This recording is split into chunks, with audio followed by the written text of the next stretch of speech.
This is Nightly Business Report with Tyler Matheson and Susie Garrett. Stocks are knocked. After hitting all-time highs, stocks drop like a rock. The Nasdaq tumbles, dragging even the bluest of the blue chips down with it. Why? And is there more selling ahead? The labor market hits a milestone. American businesses have regained all the jobs lost to the recession after adding almost 200,000 in March. Who's hiring? And what does it mean for the economy? We have all that and more tonight on Nightly Business Report for Friday, April 4th. And we bid you good evening, everybody. I'm Bill Griffith. Tyler will be along a little bit later in the program here. And I'm Susie Garrett. Topping our news tonight, a nasty stock sell-off on Wall Street today. The selling came despite a strong jobs report for March that initially sent stocks higher, even pushing the Dow and the S&P to record high levels. But then investors began to sell so-called momentum stocks, companies that have been some of the sharpest and fastest price gains over the past year. Big-name technology giants, biotech companies, internet and social networking darlings, all of them suffering from big drops. The Dow fell triple digits, down 160 points. But the Nasdaq was the hardest hit, losing 110 points. That's a drop of more than 2.5%. And the S&P lost almost 24 points. Sheila Dharmarajan watched the market drama from the Nasdaq exchange and explains what's worrying investors.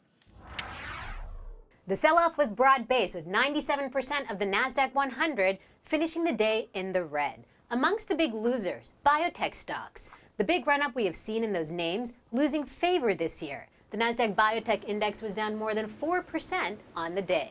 Also, high-flying so-called momentum stocks. These are stocks that consistently move in a direction regardless of news and sometimes regardless of fundamentals.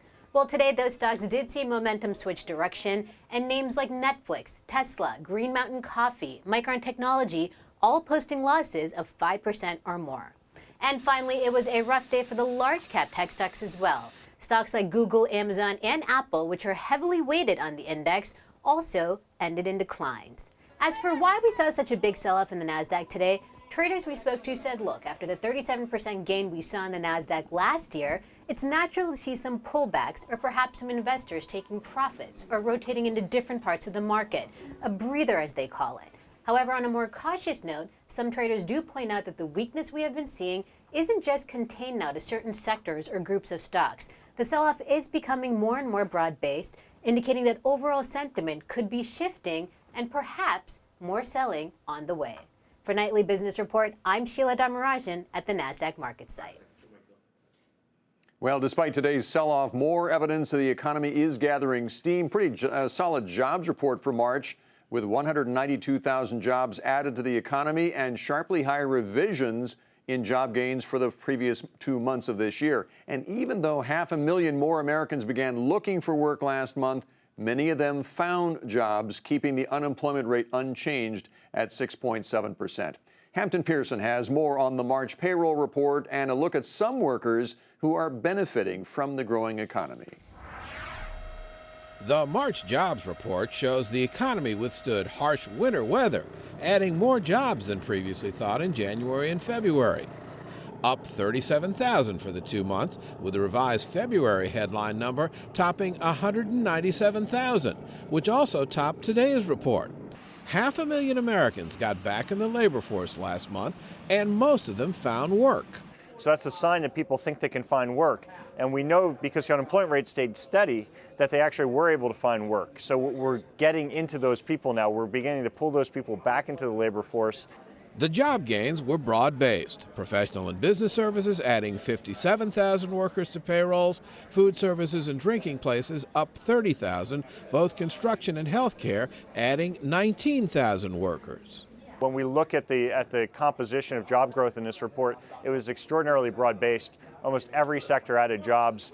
In fact, says the Bureau of Labor Statistics, since 2010, the private sector has added 8.9 million jobs, making up for all those lost during the recession. In the Washington, D.C. area, Busboys and Poets restaurants are part of that recovery. Since opening their doors back in 2005 with just 30 employees, they now have 5 locations and more than 500 workers. combining bookstores with a heavy emphasis on black literature in a restaurant attracting a diverse audience. We've grown because of the need of the community. Really, it was a place where people can gather, a place that looks and feels like Washington, a place that has a lot of history in it, a lot of culture, and people are hungry for this kind of environment where they can come and connect with each other. Among the new hires, Dinasha Bullock, who joined the administrative team in February. Even now, the anxiety of what it was like to be unemployed has not completely gone away. Well, you start to question everything. You start to question what skills have you actually acquired? Has it been enough? Does your resume really reflect what you're capable of doing? And is a resume enough? And you begin to really wonder, like, what can you do? And when will the door open? And when will somebody finally give you that chance? Businesses large and small hope the broad-based job gains in March will lead to more consumer spending in the months ahead. For Nightly Business Report, I'm Hampton Pearson in Washington. Savita Subramanian joins us now with more analysis on today's market action. She's the head of U.S. Equity and Quantitative Strategy at Bank of America, Merrill Lynch. Savita, we've had some choppy, trading over the last couple of days, but there was something different. Have. Pardon? We sure have. Yeah, but there was something different about today's sell-off. What's changed? Why now? Yeah, I'm not sure if it was sort of, some signs of a building momentum in the economy.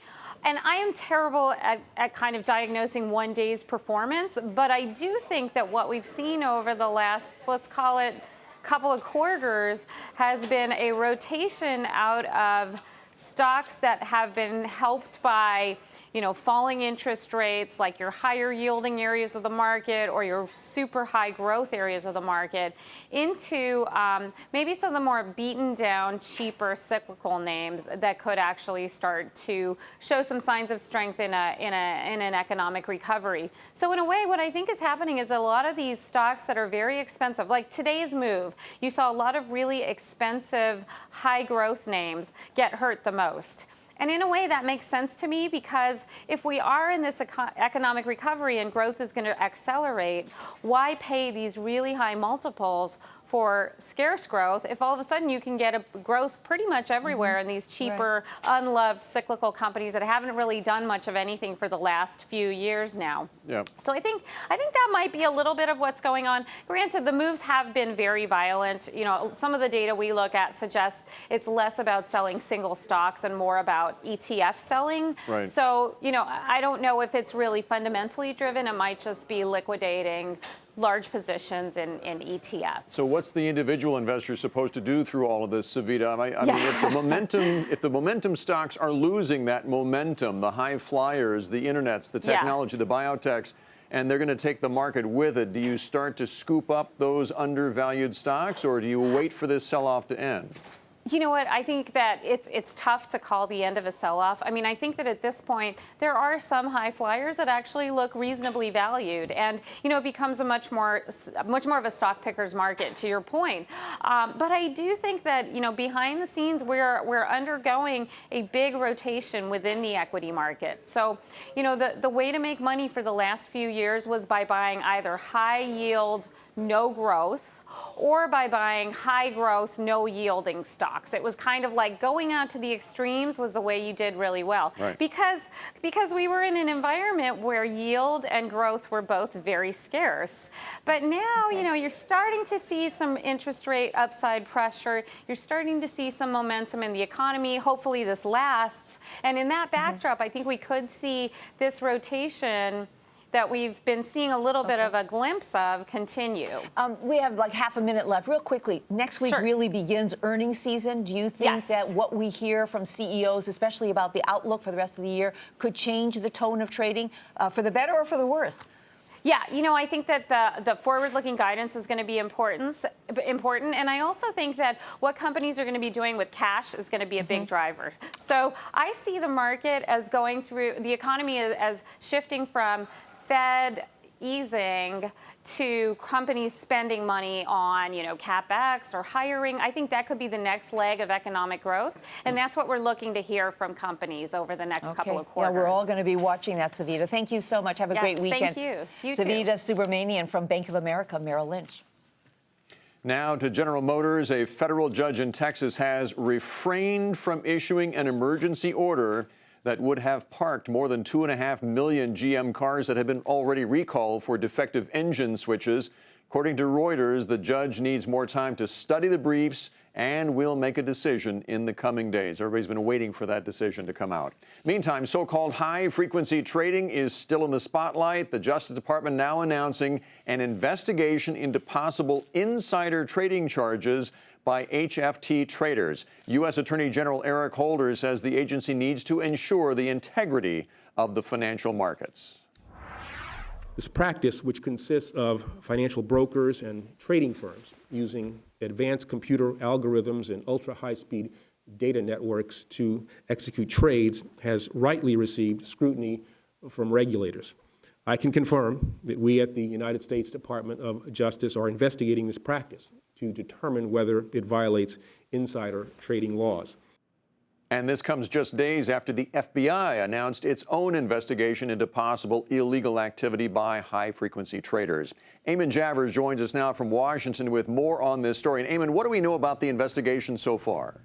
Well, we knew earlier in the week, as you mentioned, that the FBI in New York was looking into this. They actually put out a 212 area code phone number for people with tips on high-frequency trading to call them. But this really ratchets it up to the level of the Attorney General of the United States, a much different degree of scrutiny here. We also know that the New York Attorney General is looking into this, and the SEC says it's got a detailed and data-driven investigation of its own. We haven't seen much publicly from them on this, but maybe we're about to see a lot more. All right, so we've got a couple of these investigations going on, Eamon. I mean, what is this justice one going to be looking into that might be different from the FBI's and the SEC? Well, I think the SEC is looking at civil issues, and what the Department of Justice is looking into is whether there's any criminal violation, whether anybody actually violated insider trading law. Now, we've known for a long time that you can trade on a millisecond level and execute trades that fast. Now, the question is going to be, can you insider trade on a millisecond level? Does that knowledge on only a millisecond level basis count as insider trading level knowledge? And we're going to find that out. Yeah, no easy answers to all of these tough questions. Thanks a lot, Eamon. Eamon Javers reporting from Washington. Still ahead on Nightly Business Report, our Market Monitor guest says today's pullback is healthy, and he has a list of stocks you might want to consider investing in.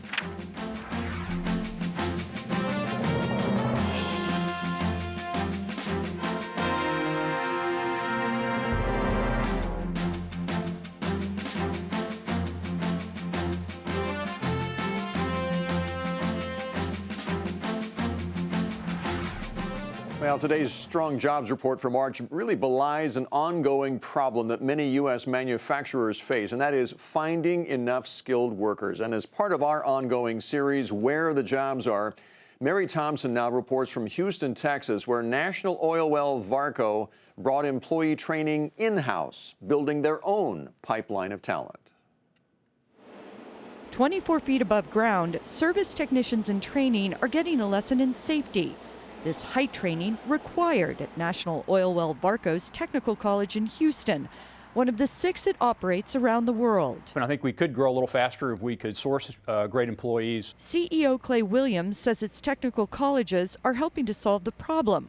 A problem NOV, as it's known, detected 7 years ago when it faced a jump in demand for the multi-million-dollar drilling systems it makes and a shortage of skilled workers to repair, install, and maintain them.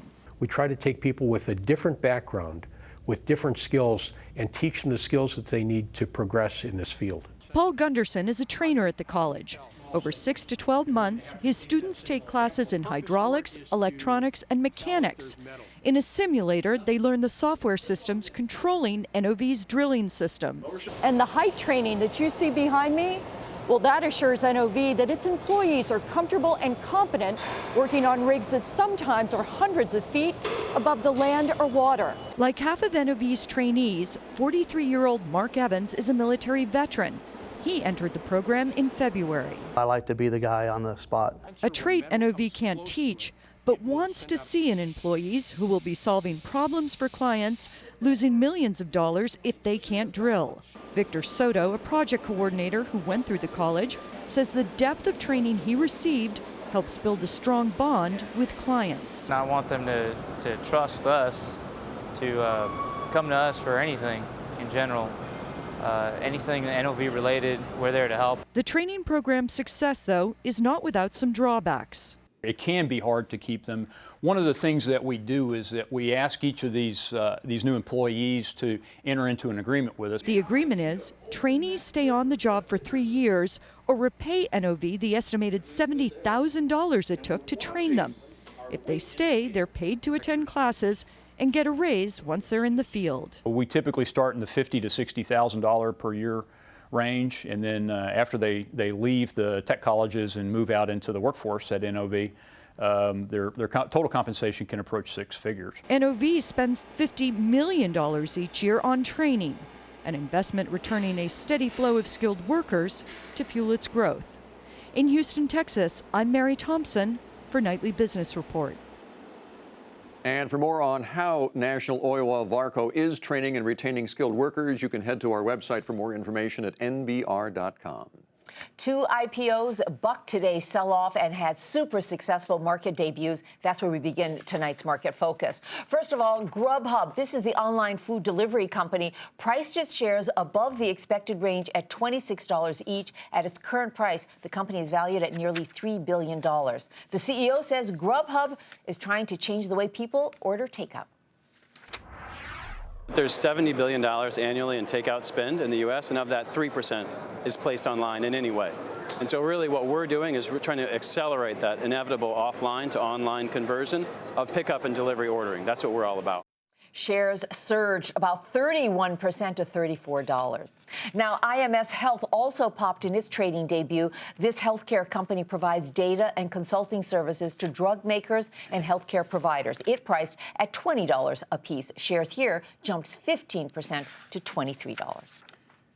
Meantime, shares of Mylan surged after the pharmaceutical company made a bid for Swedish drug maker Meda. The combination would have created a $24 billion generic drug group, but Meda rejected that offer. Even after the failed bid, shares of Mylan were higher, finishing up 1.5% to $50.63. And shares of Amgen tumbled after the company's melanoma drug failed to improve survival rates in patients in a late-stage study. That treatment is able to shrink tumors, as the company previously reported, but its inability to improve survival rates has worried investors, and that stock fell 4% as a result to $119.11. Our market monitor tonight says that the bull market is still alive and pullbacks will be short-lived. He's Hank Smith, Chief Investment Officer at Haverford Investments. So, Hank, first of all, do you think that this selling is going to continue into next week? And why should investors feel good about these pullbacks? Well, look, pullbacks and corrections are a healthy process of a normal bull market. And they're used really, they're healthy really because they flush out excesses. And that's exactly what is happening today, Susie. Look at the Nasdaq. Look at the former high flyers and biotechs and social media. They are getting their socks knocked off them. And that is good. That's really where the only speculative excesses have been. Will this carry into next week? Perhaps, but we do think it will be short-lived because there's a ton of cash on the sidelines that has missed this bull market, and they're looking to get in. Well, let's pin you down, Hank, on what you would buy right now. These are stocks that you like. You can give us a sense of why you like them, and they're all brand names, sure. Starting with W.W. Grainger. Right. Sure. So they're a leading distributor of maintenance and repair and operating products. They have #1 share in the United States, which is only 6%, so there's plenty of room to grow through acquisitions. It's not a capital-intensive business, so they throw off a lot of free cash flow, which they've used to increase their dividend for 41 consecutive years, and they've reduced their share count by 10% over the last 5 years.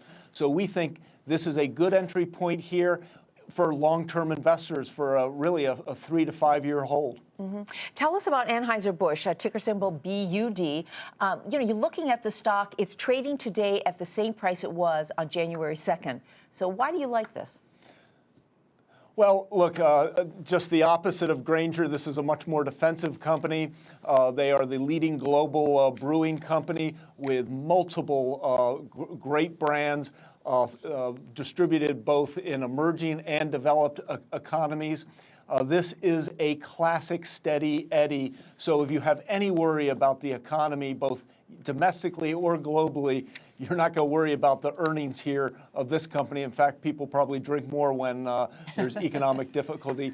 And why now? Because they've announced that they are going to return 65 to 70% of their earnings going forward in terms of dividends, and that means large dividend increases over the next 3 to 5 years, and it's going to make it look a lot more attractive than the low-yielding fixed income, in our opinion. Yeah, a long time ago, a savvy investor friend of mine said the first place you look in any stock market is how the brewers are doing. If they're doing fine, the rest of the market's going to be okay. What about a company like Union Pacific, obviously very economically sensitive, and the rails, until today at least, had been doing pretty well? Why do you like UNP? Well, they are one of the leading rails with east to west, west to east lines, taking advantage of business with emerging markets. And speaking of emerging markets, they control the 6 lines into Mexico, and that is one of the exciting emerging economies today. So they are a great operator. They're a low-cost operator. It is more cost-effective to ship on rail than truck, so you don't have to worry as much about fuel price increases. And the valuation is reasonable. All right, all good suggestions. Hank, do you have any disclosures to make about these 3 stocks? Yes, our firm owns all 3, and I do personally as well. All right, thanks so much. Hank Smith, Chief Investment Officer at Haverford Investments. Coming up, diagnosed with diabetes at 12, an entrepreneur by age 16. Meet the man who's helping to fight that epidemic and building a successful company at the same time.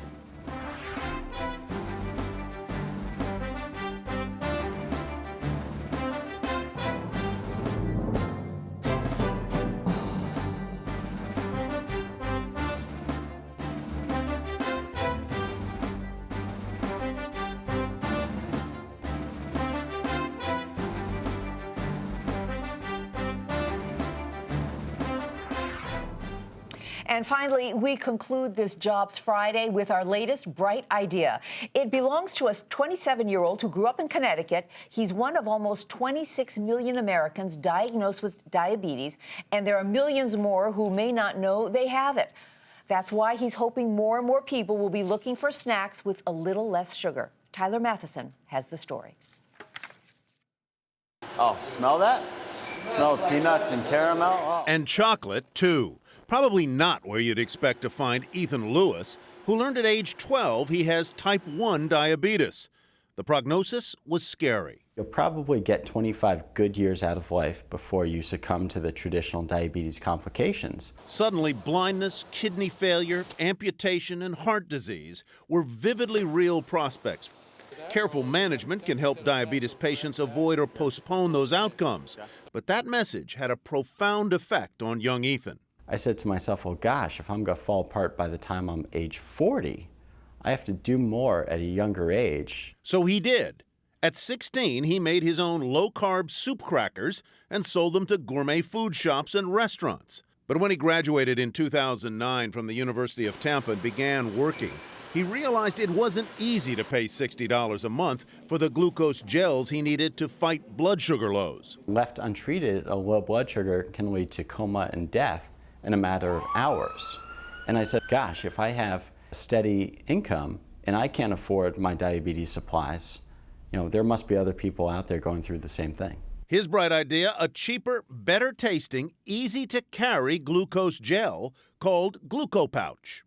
We sell sugar water, and there's no reason why it had to be expensive. The other companies were being greedy. Finding a manufacturer wasn't easy, and neither was the cost. $10,000 for the first batch, but it all paled compared to a scare the night before a big trade show back in 2011. I had a low in the middle of the night. I could barely walk or crawl, and was lucky to have the product with me at the time. Otherwise, I'm not sure if I would have made it. which is exactly why emergency service pros in all 50 states are required to carry some form of glucose gel. Anyone who has ultra mental status, okay, we would administer that. Jack Finkelstein at Brooklyn's Wyckoff Heights Medical Center uses Ethan's product. It's like $1 less per pouch. It's very easy to read the expiration date, and the patient's been saying that it tastes much better. By mid-2013, annual sales had grown to almost $1 million. That's when Boulder Brands in Colorado bought 80% of Ethan's company for an undisclosed price. Why? The community of people with diabetes is continuing to grow at a staggering pace. By 2050, 1 in 3 Americans may be afflicted. This year, the company's new shake drinks and snack bars, these are the caramel chocolate peanut flavor, hit the shelves in Target stores. A sweet deal, but not too sweet. People are trying to remove not only carbs, but also sugar from their diets to have better overall health. And later this year, Lewis hopes to introduce a line of candy-like treats even Willy Wonka might like. We're going to take every item that you said you could never eat, and we're going to change that and make it good for you. Between snack bars and shakes and gels, Level is making more than 1 million units of product each month. And the company is just scaling up, still working on more deals with retail stores. It's so impressive, Bill, not only about this young man, but earlier we were talking about Grubhub, also a young CEO doing good things. Great entrepreneurial spirit still out there right now, that's for sure. And that's Nightly Business Report for us tonight. I'm Susie Garup. Have a great weekend. I'm Bill Griffith. Have a great weekend from me as well. We'll see you on Monday.